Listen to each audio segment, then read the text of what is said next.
50,000 ringgit. 50,000 going once, twice, sold. 50,000 ringgit condo in Ampang. Did you hear that, right? 50,000 ringgit condominium in Ampang. Well, when you come to an auction house, you never know what sort of deals you may get. So, to understand more about auctions, we're here with Mr. Abdul Hamid PV, Managing Director of Ihsan Auctioneers. Thank you so much for joining us. Yeah, give me, okay. First of all, 50,000 ringgit condo in Ampang again. Very hard to get a 50,000 condo in Ampang. You can only get a flat. It's not even in Ampang. Maybe outside from Ampang you can get 50,000. But the address still says Ampang. Maybe there's a part. Then I won't complain. As long as it's in Ampang, I'll be happy. Okay. Okay. Well, let help us understand here. Why? First of all, why would a property be put up for auction? Oh yeah, in the property put up for auction in Malaysia is because of the defaulters. In Malaysia, when the defaulters they default to pay the repayment with the bank, then the property is put up for auction. You see, when it's come for auction. The other way is we helping the borrowers to sell their property also through auctions. I see. So because, you know, every now and then when I go home, I'll get pieces of paper saying that there are properties for auction and it costs 11, 20,000 ringgit for, you know, a flat. And I think that's, wow, really cheap. So what are we looking at there? You know, normally when we go out on the house market, it's like 50, 60, hundreds of thousands. But these are so cheap. Why? It depends on location. Reserve price because it depends on location. If the property is put up, I mean the property is from far from the town, let's say from Bukit Beruntung area, you can get 7,000 reserve price. 7,000 ringgit. Reserve price of the auction property. It depends on location. And it goes up to? Yeah, sometimes the property there are more than a bidder, then you have to bid the property for the highest price. I see. So you have a good range lah. Oh yeah. A very good range from cheap properties to very expensive properties. Properties. Okay. Talk to us about the process. So when one comes here, one wants to bid. Okay. So what should one be looking out for? Okay, if the bidder they're interested to purchase a property through auction, the first thing they have to see, I mean, they have to inspect the property. They have to go and inspect the property. But for auction properties, they can't go inside the property. They can't access to the property. But they can have a look from outside. From outside, right? And then they can know what is the condition going to be inside. You know? And with that, they have to do some search in land office or court if the property is put up auction in land office or court. But for properties which is we put auction in our auction hall, right?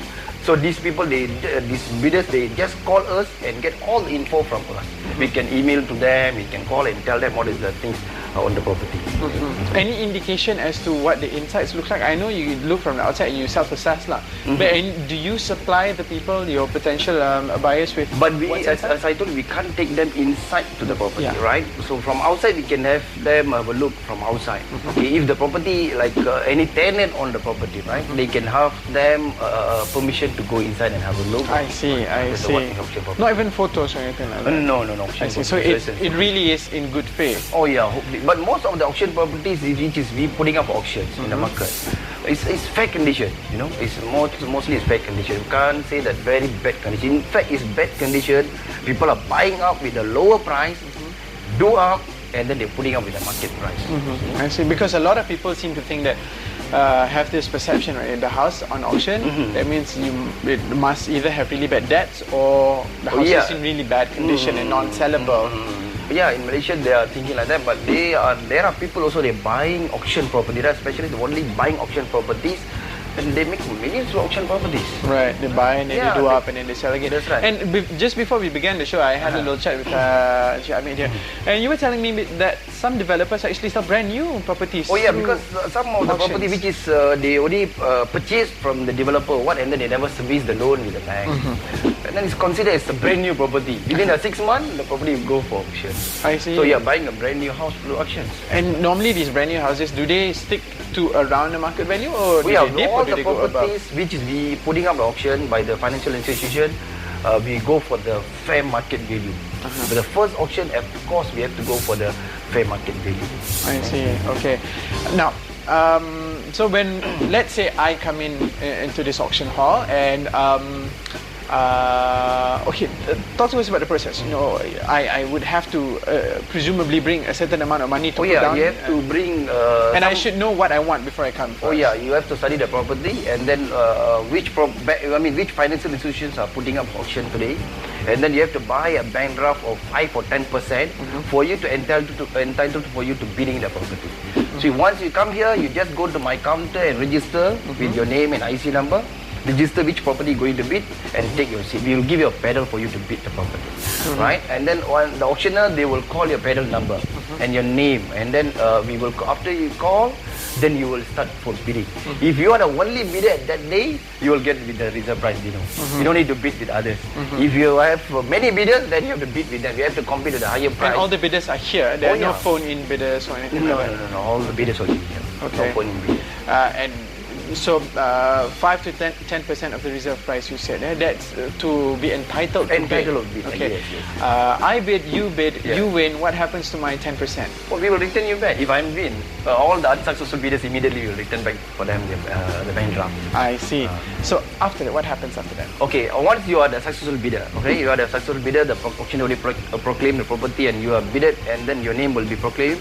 You will be going to the counter again to sign a memorandum of contract. This contract is really a sell and purchase agreement, you see. So you have to go with this, after we stamp, the next day we will give you the contract. Then you have to go for your application of your loan, financial institution can apply the loan, and you can apply in fact your withdrawal of the EPF and all the things with the contract, with the contract which is be given to you. I see. So when people come in, they only expect just the one type of auctions, or are there different types of auctions? No, one time sometimes we used to put more than 100 properties in one time for auction, right? And then it's not all the 100 properties going for auction. In between, some of the borrowers, they go and make a settlement with the bank. Out of 100, maybe only 50 properties going for auction.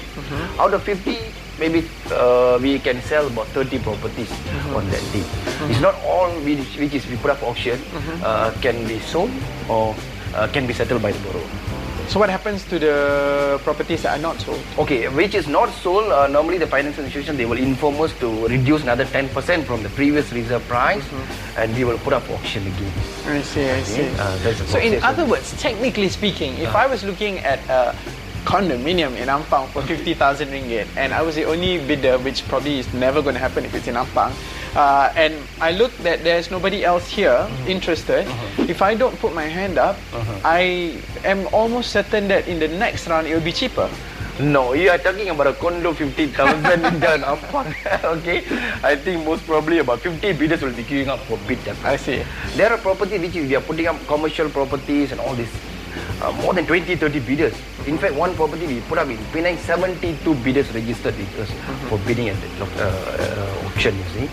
So it depends on what type of property we are putting up for auction. If you talk about 50,000 property, condo in Ampang, this will be minimum about 50 to 60 bidders will be queuing up to bid in the property.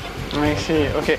And then when one already seals a deal by signing the account at the counter, and the final price that he won the bid at, is that the clean price of the property that he will be walking away with, or do they have to like top up that's a nice balances? Yeah. Sometimes some of the financial institution which is we putting up for auction, we are buying it clean, right? You are buying. Let's say you buy with a 50,000 property, you are buying very clean until the day of auction.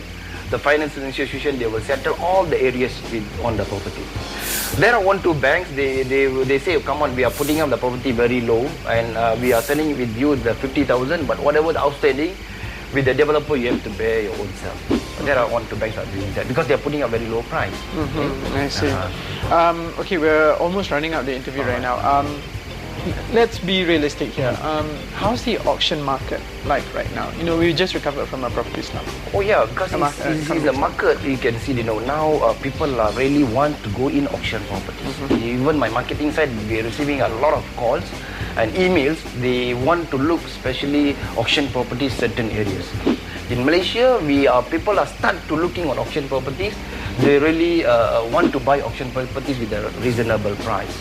But as you said, market now is up and down, right? But still auction properties we are selling. We are giving a good sales for our clients. I see. Final question, tips, good tips for anybody who might be walking through that door to, look at something. Look at the property which is, we call it as the blue chip properties now in the market, whereby people are buying 2 bags and keep a couple of months, and then they are selling back. So I advise our people, sometimes you cannot buy 500,000, 1 million property. Look at a blue chip property, buy now and do up, maybe times to come you can sell with a good price. You really can make money through auction property. So it's a great investment opportunity. Yeah, why not? Okay. Hamid, thank you so much for your time. My it's pleasure. an absolute pleasure. Now I know where to look for cheap houses, and maybe. Well, that's it from me for the first segment. Stay with us, because in the second and third segment, you may never know if Lina would have a great bargain for you. So for you, the only way for you to find out is for you to stick with us on In Realty. I'm going to go look for some cheap houses now.